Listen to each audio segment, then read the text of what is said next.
Hello and welcome back to our YouTube channel. In today's video we're going to give you a look around this 2021 Axopar 37 cross cabin fitted with the awesome Mercury V8 300s on the back. So keep watching whilst we walk you through this complete boat, give you all the facts.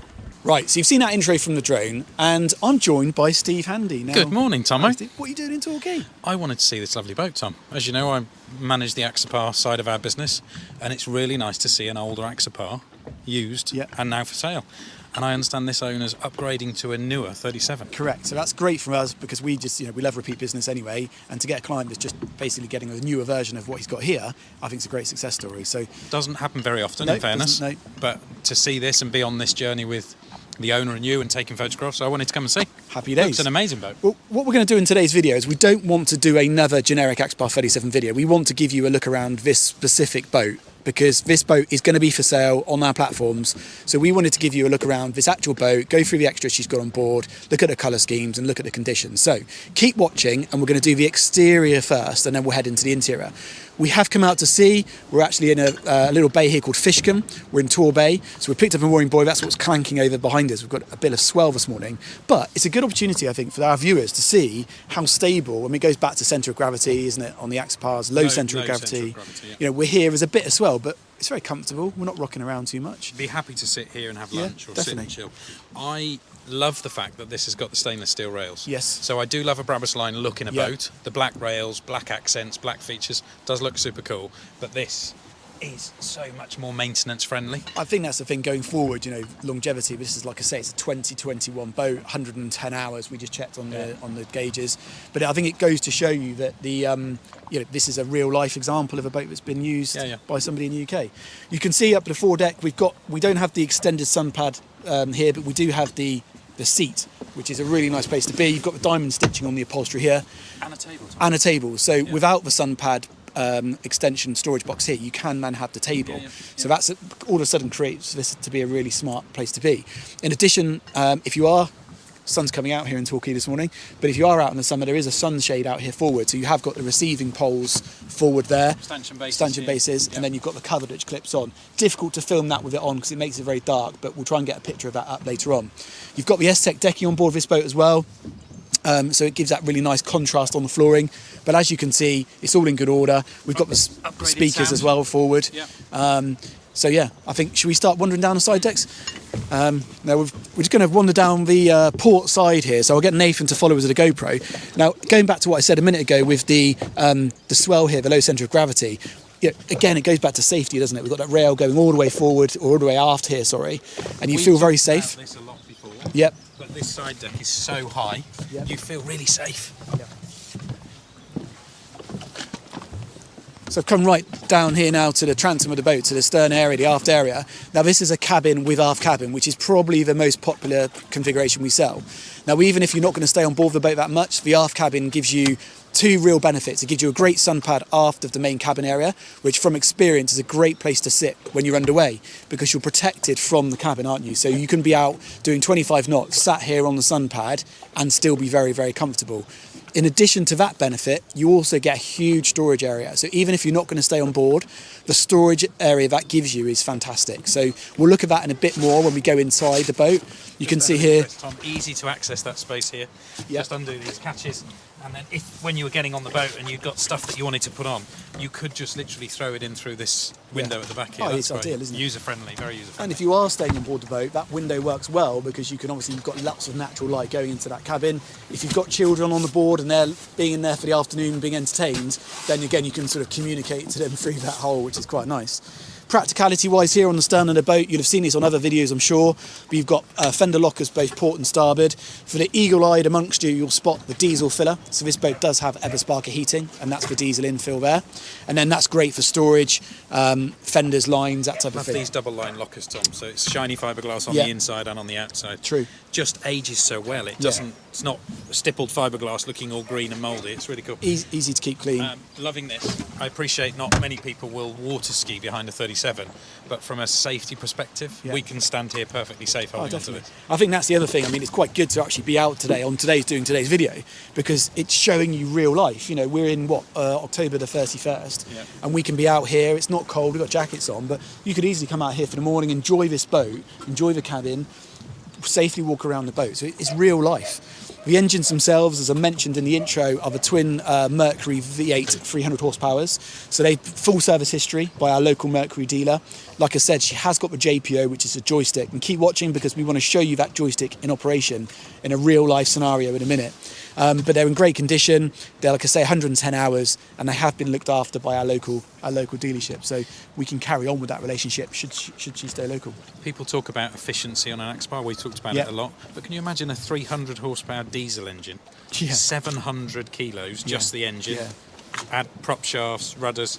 These things are 270 kilos each. They're so efficient now. And I think anybody that's not had a modern generation outboard, you need to come and try one, because actually they are so good and they're efficient, they're fuel efficient. It's nowhere near as scary as what you can imagine from fuel figures perspective. But yeah, it's a really capable bit of kit. And the owner of this boat's used it quite a bit. You know, he's been up and down the coast quite a lot.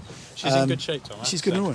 Really good shape. So let's just have a look on the port side now, just see what else we've got going on up here. We've got another fender locker here, which you can see behind me, exactly the same as on the starboard. And then we've got, we haven't put the ensign up today, we're breaking all protocol, we haven't got an ensign up today, but you've got an ensign pole here, and then you've got your stern receiver poles, or receivers, for the aft sunshades. So as we said, she's got both bow and aft sunshades. Tom, we didn't mention the ladder. I like that it's got the extra ladder. Yep, sorry, she has got the extended ladder, additional ladder, sorry. So there's two bathing ladders at the back end. Yep. And this one with the stainless steel shape, it means you've actually got something to grab onto when you're getting out of the water. It's a lot easier. Much easier to get out of the water with that additional ladder. Definitely. That's quite a nice feature. Tom, I like this. The handle feels really safe. Everywhere you go around this boat, you feel very enclosed, very secure. Yeah. Very nice. I think you can start to spy up here as well if Nathan just plans a GoPro round up to the radar tower there. So we've got radars, we've got the Simrad radar, which is nice to have, and we've got the twin VHF whip aerials. So she's got AIS, receive and transceive. So that's become a real thing now, isn't it? Is that a word, transceive? Transceive. Is it? A transceiver, I believe you. I think. But I'm going to use it anyway. I'm going to coin that word in Fishcombe. But yeah, you can see here, sun's starting to come out, so it's perfect time to go back inside the boat. It always does this. Let's do it. So keep watching and we'll go and have a look in the cabin. Right, we're in the cabin now, Steve. Things to point out in here, we've got the galley module table. Yeah. So we've got the fold-out table, which is here. And then you've got a gas. Little gas hob. Yeah. And a sink with fresh water. Yeah, sorry, I just turned the tap on, hence why there's water everywhere, so apologies about that. But it's really practical, and then you can easily prep coffee. You could probably even cook a bacon roll there in the morning if you wanted to. Definitely. And then you've got some storage units underneath there as well. Now you can spin the helm seats round. The starboard one, the port one does get a bit tight to the table, but you can still spin it round. But the helmsman one, you can easily turn round. You can see in here we've got the electric opening roof, so we had that open in some of the initial drone pictures, so you'll see that. But look at the visibility in here, Steve. Look how, I mean, the sun is generally coming out now, but look how great it looks. You know, we're sitting in here, you could be working here, having a coffee, chilling out, and it's a lovely place to be. Nobody else is out here this morning, are they? Yeah, but actually talking about this specific boat, yes, let's make the point, this model hasn't changed. No. So if you buy a brand new 2024, the moulding shapes, the glazing, the interiors, they're the same. Yeah. So this represents really good value for somebody who wants to get on the water in this iconic Axopar, yeah, but not buy new. Yeah, very true. That's very true. You can see where Steve sat there. Excuse our drone, Steve, but we've got a couple of airbags, but you've got this L-shaped wraparound seating section, which no doubt you've seen on other Axopar videos, and then you've got the lift-up seat, and then you're straight into the aft cabin. So that aft cabin, as we said, is ideal if you are going to stay on board, excuse some of our safety kit. But again, if you're going to use it for storage, again, it's a huge storage area, isn't it? It's massive. Somehow this space feels bigger when you have this aft cabin. I know what you mean. It's I think because it visually you see more there. Yeah. I appreciate when the seat's down. It's the fact that you can see through. You've just got this feeling of more openness, bigger space, like that. Cup holders, love that. Cup holders, you've got the lighting down here as well. You've got additional grab rails in here, so if you are at sea, you are underway, then you can obviously grab onto here. And then you've got these snap-in textured carpets, which work really well, really practical. So if you need to just take them out, shake them outside, then you can. We've got the helm just behind where Nathan's filming from. We're going to look at the helm in a bit more detail when we head back into Brixham. We'll go through exactly what we've got there. We'll now just dive down into the forward cabin and show you what we've got down there and go from there. Can you believe that gull-wing doors aren't standard? No. We didn't mention it. No. These boats got them fitted. Yeah. You just couldn't have a 37 without these. You couldn't, and I think in this type of scenario, I keep referring back to this scenario we're in, it just makes you realise how practical they are. I mean, I've just popped this open, jumped down here, and whether you're getting kit out of here or you're using it as an area to relax, chill for the afternoon, it does make the access here so much easier. This has just become so normal for us, we forget that I actually know, this is quite a new feature to the boating world. It's a good idea. We'll come down and have a look at the accommodation in a minute. So as I mentioned, we've got bow and aft cabins, but I think first things first, let's go and look in the main cabin. I see she's got upgraded interior, Tom. Yes, she's got. Keep Good. watching, we'll show you in a minute. Let's go.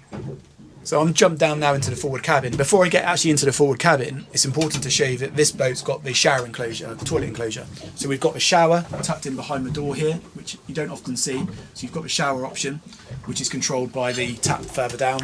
And then behind this door here, I just open that for the camera, you'll see that you've got a freshwater electric flush toilet there.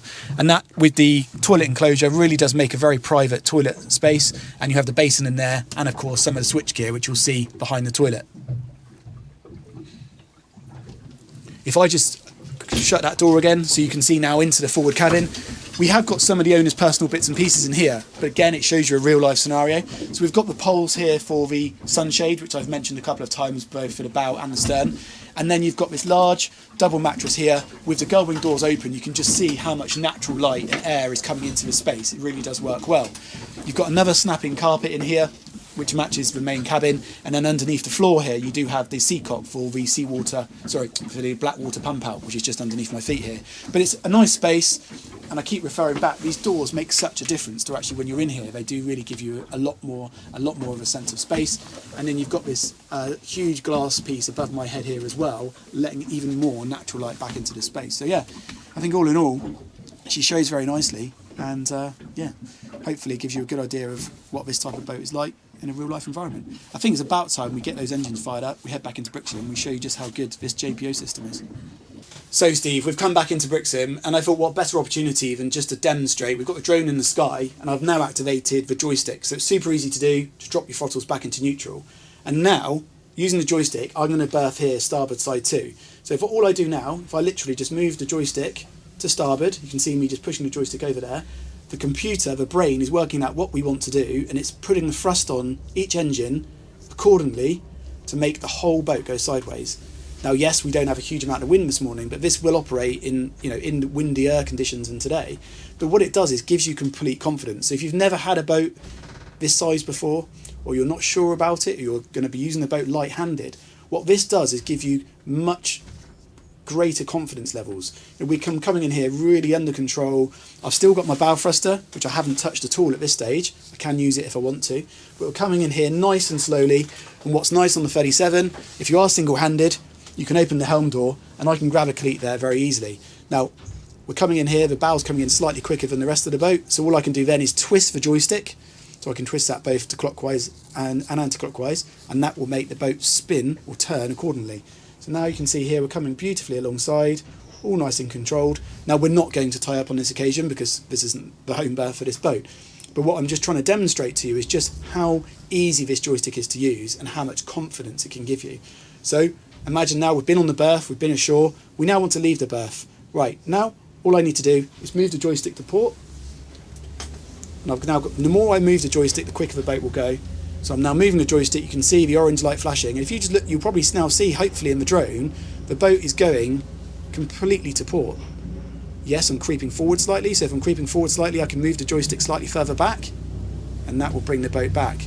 But it's incredible, even having driven lots of boats over the years, it still amazes me just how good this system is.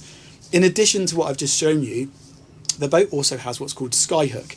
So if I push this little button here, Skyhook will now activate, and basically it will keep the boat in this position until such time that you would want to depart. So it's a great facility.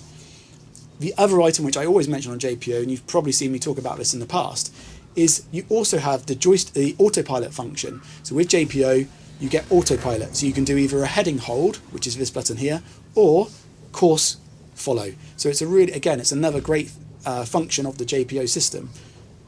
Now if I'm going to come out of here, we want to come astern, so I'm just going to use the joystick now to turn the stern which way I want to go.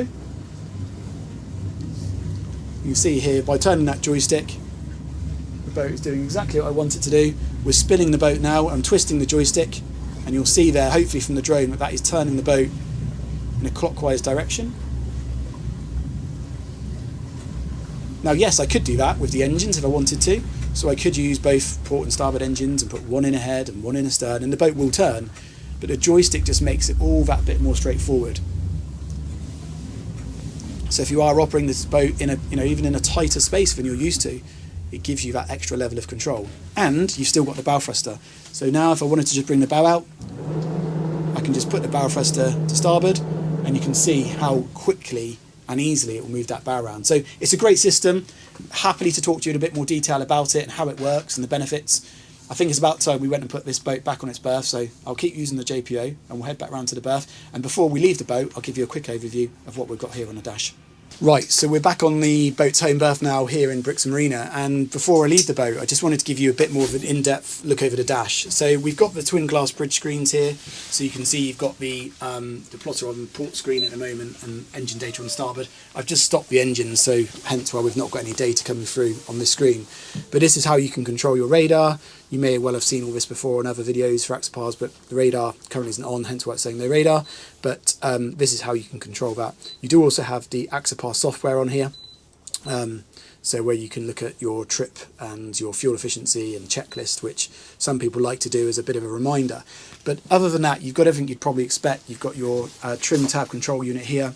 You've got your bow thruster, which you saw me operating a minute ago on the JPO explanation. Down here you've got the both engine start stops, and then you've got the VHF, and then the standard Axopar pocket in front of the helm. So everything you'd possibly expect. I mentioned the heating earlier on. This is the controller for the heating, and then you've got your waterproof USB charger there. So yeah, it's all very, very practical, very well laid out.